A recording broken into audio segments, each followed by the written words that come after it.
Kita beritahu Mama Papa. Agar tidak mengganggu para tamu yang lain, Sagara menarik keluarganya keluar dari area lantai dansa. Sementara posisi mereka langsung digantikan oleh tamu yang lain. Ada apa? Mama masih ingin berdansa dengan papa kamu, ucap Natasha. Aku punya kabar gembira untuk kalian, seru Sagara dengan penuh semangat. Nadira bisa merasakan genggaman tangan suaminya pada telapak tangannya mengerat. Mendadak Nadira jadi teringat masa lalu. Dulu di kehamilan pertama, Sagara tidak menginginkannya.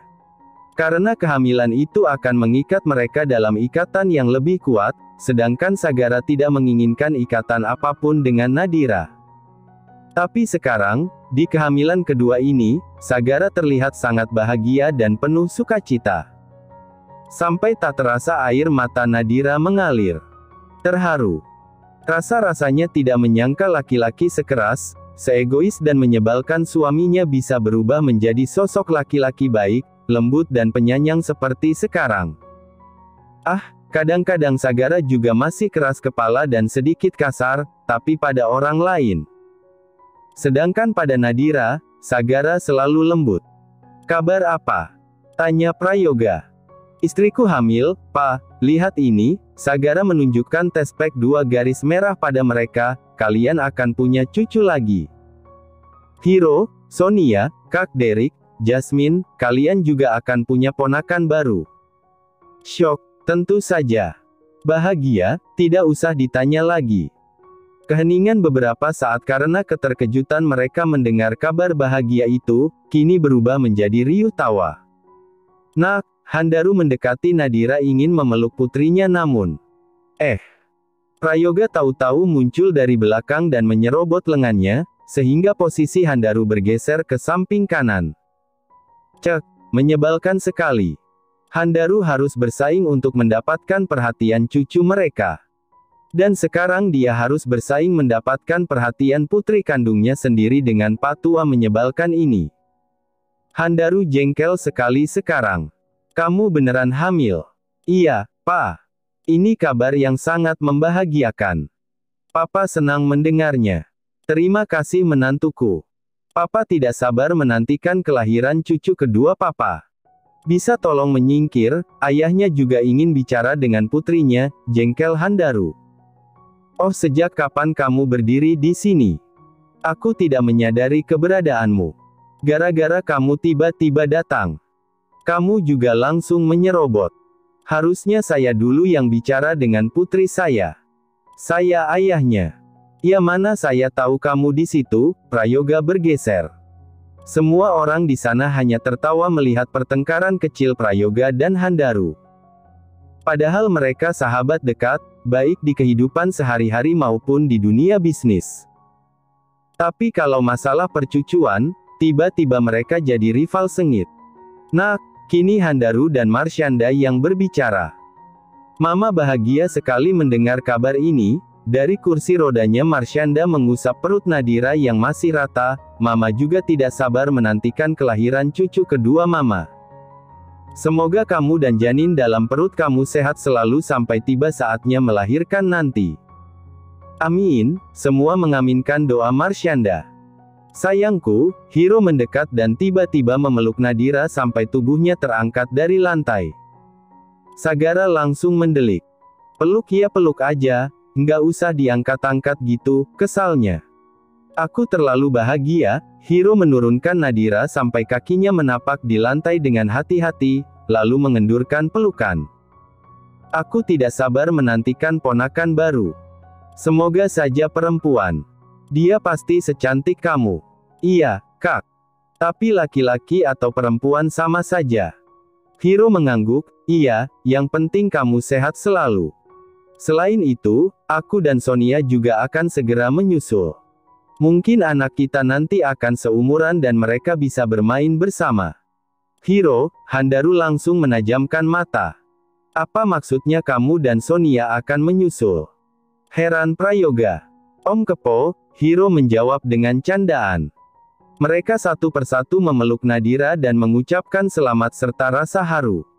Kebahagiaan itu juga dirasakan oleh Derek dan Jasmine. Namun tidak dipungkiri mereka juga merasa sedih. Sedih kenapa mereka belum juga diberikan momongan, sedangkan Nadira dan Sagara seolah semudah itu memiliki anak. Mereka sampai bertanya-tanya, apa yang salah? Apalagi yang harus mereka lakukan? Semua cara sudah mereka lakukan untuk mendapatkan anak. Derek pun sebentar lagi akan menggendong seorang anak dari Cassandra. Tapi jauh di dalam lubuk hatinya, Derek berharap bisa menggendong anak dari Jasmine. Dan seandainya Derek memberitahu keluarganya bahwa dia memiliki anak di luar nikah bersama Cassandra, bagaimana reaksi mereka? Terutama ayah. Apa Prayoga bahagia mendengar kabar ini? Atau justru marah karena Derek memiliki anak di luar nikah? Derek bingung dan tidak tahu harus mengambil keputusan. Setiap hari kepalanya pusing mencari jalan tengah masalah ini. Oh ya, Samudra mana? Dia pasti sangat bahagia mendengar kabar ini, tanya Nadira. Tadi aku lihat Samudra sedang berdansa dengan Daisy, ucap Sonia. Aku cari di lantai dansa, kamu tunggu di sini, sahut Sagara. Iya, Mas. Sagara bergegas menuju ke lantai dansa. Sedangkan Nadira dibawa ke meja kursi yang tersedia agar bisa duduk. Mereka khawatir Nadira kelelahan. Apalagi jadwalnya belakangan ini padat sekali, mulai dari proyek skincare sampai mengurus pesta. Samudra, Sagara mengedarkan pandangan mencari-cari putranya. Namun tidak ada. Jagoan kecilnya tidak ada di ruangan ini.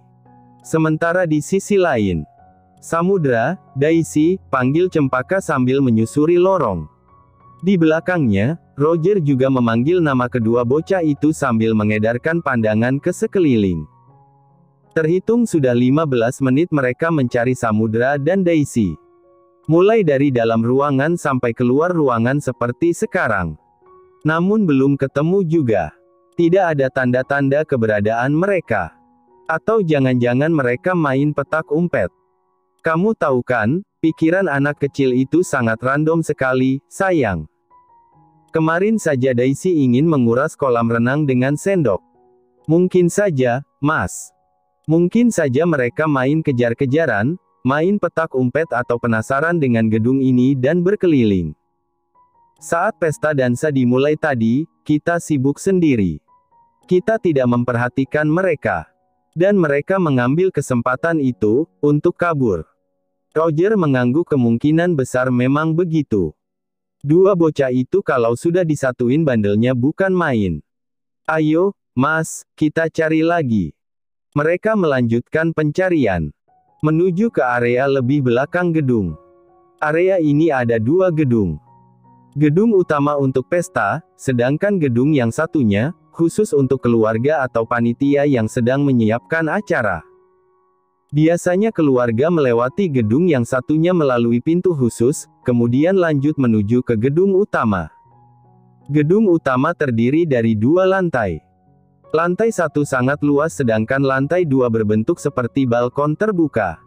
Sehingga saat ada pertunjukan di panggung utama lantai satu, semua orang bisa menyaksikan. Dan tentu saja area dan bangunan gedung ini sangat luas. Dan kedua anak itu bisa berada di mana saja. Mas, kok belum ketemu juga ya? Aku khawatir sekali. Tenang, sayang. Pasti ketemu. Kita cari lagi.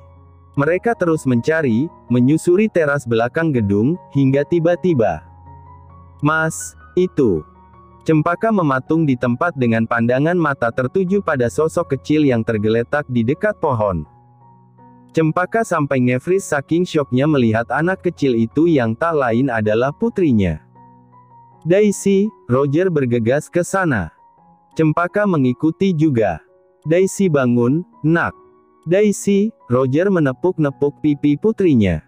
Tubuh Roger panas dingin dan ketakutan. Takut terjadi sesuatu pada putrinya. Roger, Cempaka, Sagara mendekati mereka bersama Nadira di belakangnya. Sagara, Nadira dan semua keluarga yang lain langsung mencari keberadaan Samudra dan Daisy, saat mereka menyadari Samudra tidak ada di ruang lantai dansa. Kecuali Marshanda dan Handaru. Mereka tetap berada di pesta untuk menghandle para tamu. Jangan sampai para tamu tahu kepanikan di belakang layar. Atau mereka juga akan ikut panik. Daisy. Daisy kenapa? Terus Samudra di mana? Mereka tadi bersama kan? Tanya Sagara. Aku tidak tahu. Kami juga sedang mencari Samudra dan Daisy. Tiba-tiba kami menemukan Daisy di sini dan pingsan, Cempaka menjelaskan, sementara Roger tidak mampu memikirkan apa-apa lagi selain kondisi putrinya. Kita ke rumah sakit sekarang. Roger bangkit dengan Daisy dalam gendongannya. Sagara, gue nggak tahu di mana Samudra. Tapi gue harus ke rumah sakit sekarang. Sorry. Sagara mengangguk. Dia mengerti kekhawatiran Roger sekarang. Jika ada di posisinya, Sagara juga akan melakukan hal yang sama. Dia akan langsung membawa Samudra ke rumah sakit tanpa berpamitan pada siapapun. CCTV. Kita ke ruang keamanan sekarang. Sagara menggenggam tangan istrinya dan bergegas menuju ke ruang keamanan. Setibanya di sana, ternyata ada juga Hiro dan Sonia. Ini rekamannya, petugas keamanan menunjukkan CCTV. Video pertama Samudra dan Daisy sedang berdansa di lantai dansa bersama tamu yang lain. Tidak ada yang aneh. Mereka bergerak random ke kanan kiri sambil bergenggaman tangan. Tiba-tiba mereka celingukan, seolah sedang memastikan situasi. Lalu mereka bergerak secara perlahan-lahan ke pinggiran lantai dansa. Para orang tua yang sibuk dengan pasangan masing-masing tidak menyadari itu. Setelah berada di tepian lantai dansa, mereka bergandengan tangan dan berlari. Samudra, Nadira mencelos. Sama sekali tidak sadar putranya pergi meninggalkan lantai dansa. Video selanjutnya terlihat Daisy dan Samudra berkeliling dan berputar-putar di dalam ruangan. Setelah puas di dalam, mereka keluar gedung utama menuju ke teras samping kanan. Sesekali mereka akan bersembunyi saat melihat bodyguard sedang berpatroli. Tubuh kecil mereka tidak terlihat, apalagi di sana lampu juga agak gelap. Dan tiba-tiba seseorang memakai baju pelayan muncul dari ujung teras. Dia mendorong sebuah troli makanan yang ditutupi kain. Flashback on. Daisy, aku senang. Aku juga senang. Ayo kita lari ke ujung sana, terus balik ke pesta lagi. Nanti Mommy cari kita. Iya ayo. Aku juga harus kembali. Nanti Mami marah-marah. Dua anak kecil itu setia bergandengan tangan. Gelak tawa mengiringi langkah mereka. Malam ini terasa sangat indah bagi mereka. Langit juga cerah, tidak mendung seperti biasanya. Tidak banyak bintang, tapi ada beberapa yang masih bisa dinikmati. Samudra, kita terus berteman ya. Aku suka berteman dengan Samudra. Aku juga. Aku senang berteman dengan Daisy. Mereka saling melempar senyum. Hingga tiba-tiba. Itu siapa? Tanya Daisy. Langkah mereka terhenti saat melihat seorang pelayan mendorong troli mendekati mereka. Sepertinya pelayan. Pelayan itu semakin dekat dan berhenti di depan mereka. Halo anak-anak manis, sedang apa kalian di sini? Sedang bermain, jawab Samudra. Daisy tampak takut dan bersembunyi di belakang Samudra. Oh bermain. Mau ikut saya? Saya punya banyak mainan. Pelayan itu agak membungkuk badan sehingga posisinya sejajar dengan Samudra. Daisy dan Samudra saling menatap lalu mereka menggeleng bersamaan. Tidak mau. Aku sudah punya banyak mainan. Ayo kabur, ajak Samudra. Namun belum sempat mereka melangkah, tiba-tiba pelayan itu menarik Samudra dan membekap mulutnya dengan sebuah sapu tangan. Lepaskan aku. Dade di help, lirih Samudra sebelum kehilangan kesadaran. Samudra. Daisy syok dan ketakutan. Tapi tubuhnya seolah bergerak sendiri melawan ketakutan untuk menolong Samudra.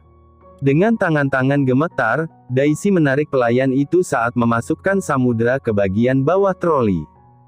Lepasin Samudra. Lepas. Tolong. Mami. Papi. Ada orang jahat. Cek. Berisik. Pelayan itu juga membekap Daisy. Daisy memberontak. terus berusaha melepaskan diri. Hingga perlahan kesadarannya memudar, tubuhnya melemah dan pingsan. Pelayan itu membawa Daisy dan meletakkan di dekat pohon. Lalu kembali lagi pada trolinya dan mendorong pergi. Pinggiran troli ditutupi kain sampai menjuntai ke lantai sehingga tidak akan ada yang mengira di bawah troli itu ada seorang anak kecil yang pingsan. Flashback off. Dan video selesai. Samudra. Bibir Nadira gemetar. Petugas keamanan segera mencari video lanjutan yang menunjukkan kepergian si pelayan. Namun tiba-tiba, apa saja yang kamu lakukan di sini? Tiba-tiba Sagara mencengkeram keras salah satu petugas. Tugas kalian mengawasi CCTV. Seharusnya kalian melihat kejadian ini dan melaporkan pada kami. Ini kasus penculikan. Saya bisa menuntut kalian dan pemilik gedung ini karena kelalaian kalian. Kalau kalian beritahu saya sejak awal video ini, putra saya tidak akan diculik. Tenang dulu, Hiro berusaha menahan sahabatnya. Bagaimana bisa gue tenang? Putra gue diculik. Karena itu lo tenang dulu, supaya mereka bisa mencari video selanjutnya.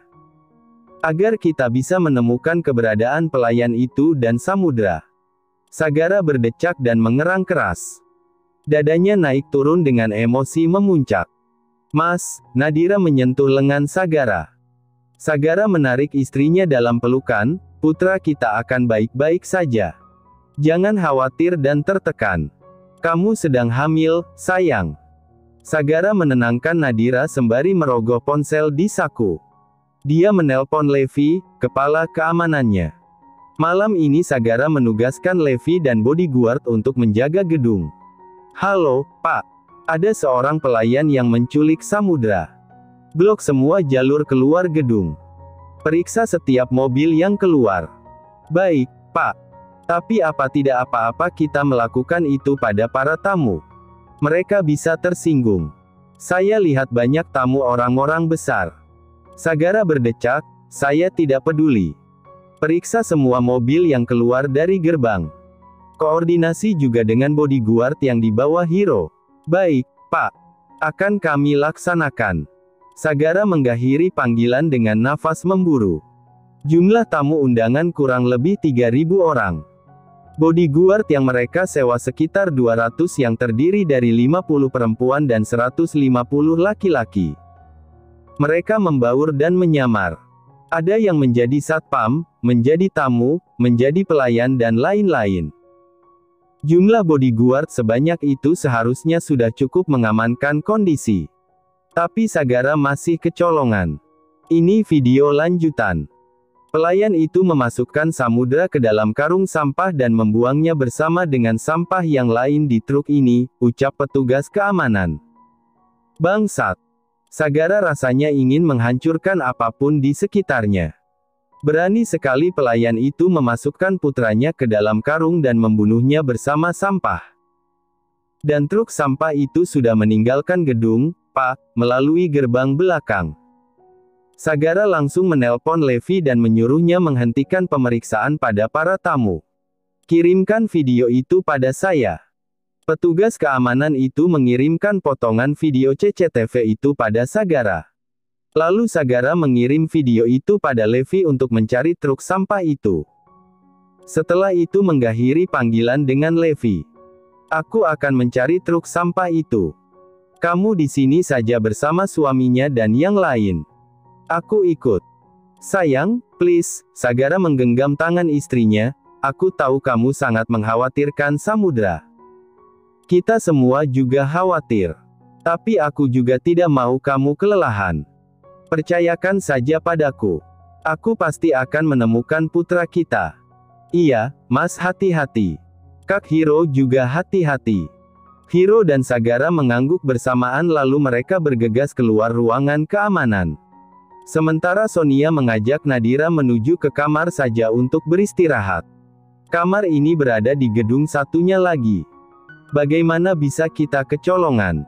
Sial, Sagara menonjok dashboard mobil. Hiro yang sedang menyetir menoleh sekilas pada Sagara. Mereka sedang menuju ke tempat pembuangan sampah sesuai dengan lokasi yang ditunjukkan oleh Levi. Sekarang Sagara masih menelpon Levi. Maaf, Pak. Saya lengah. Saya mengerahkan tim untuk selalu fokus pada Nadira. Sampai lupa di sana juga ada samudera yang berpotensi menjadi incaran penculik. Sagara juga tidak bisa menyalahkan Levi karena sejak awal Sagara memang menyuruh Levi untuk fokus mengawasi Nadira. Sedangkan untuk anggota keluarga yang lain, termasuk Samudra, pengawasannya tidak terlalu ketat. Begitu juga Hiro, memusatkan seluruh pengawasan pengawalnya pada Sonia.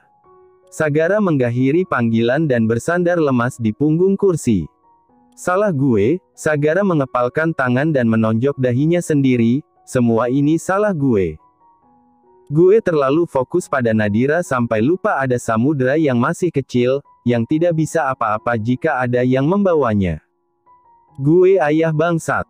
Gar, udah. Hiro menahan tangan Sagara, berhenti menyalahkan diri sendiri. Fokus. Tujuan kita mencari Samudra. Jangan buang-buang waktu dan energi menyesali yang sudah terjadi. Jangan sampai lengah lagi.